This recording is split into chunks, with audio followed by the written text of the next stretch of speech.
Assalamualaikum warahmatullahi wabarakatuh. Alhamdulillahi ala ni'matillah, la haula wa la quwata illa billah.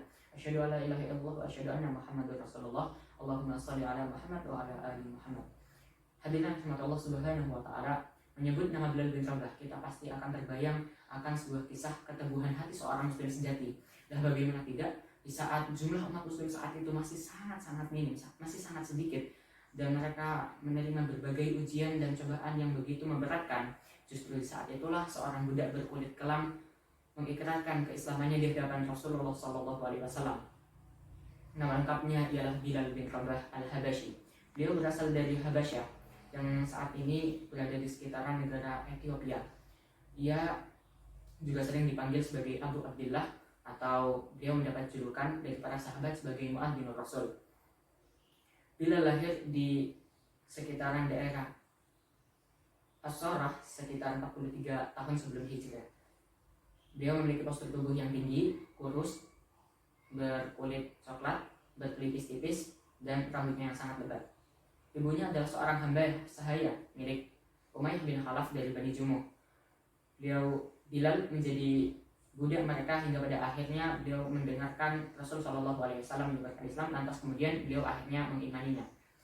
Mengetahui keislaman Bilal, Umayyah bin Khalaf pun geram. Ia akhirnya menyiksa dan membiarkan Bilal dijemur di tengah panasnya gurun pasir selama beberapa hari.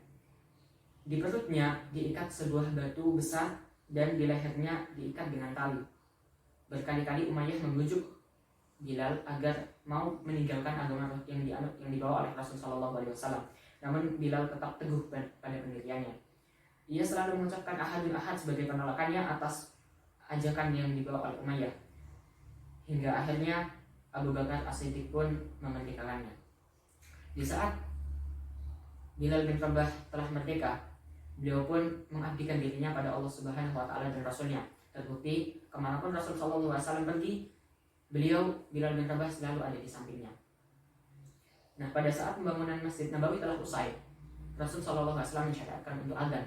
Dan pada saat itu beliau langsung menunjuk Bilal bin Rabah sebagai muadzin pertama dalam sejarah Islam. Dan sejak saat itu, setiap kali panggilan adzan 5 waktu, Bilal selalu menjadi muadzinnya. Dalam surah Min Hayatis Sahabah karya Dr. Abdurrahman Ra'fat Basya dipaparkan bahwa sejak kepergian Rasul SAW, Bilal bin Rabah hanya sanggup untuk mengumandangkan adzan hanya selama 3 hari.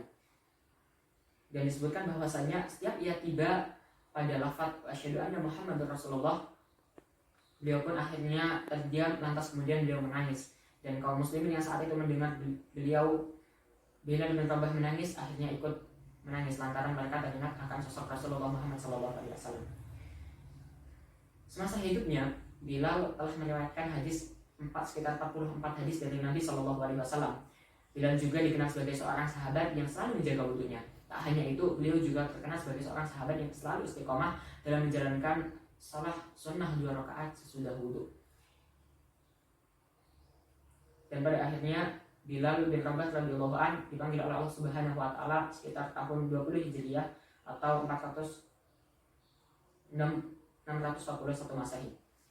Bilal meninggal di dunia. Disebutkan bahwasanya kebanyakan pendapat para ulama, beliau dimakamkan di daerah pemakaman Babus Sagir di daerah Damaskus.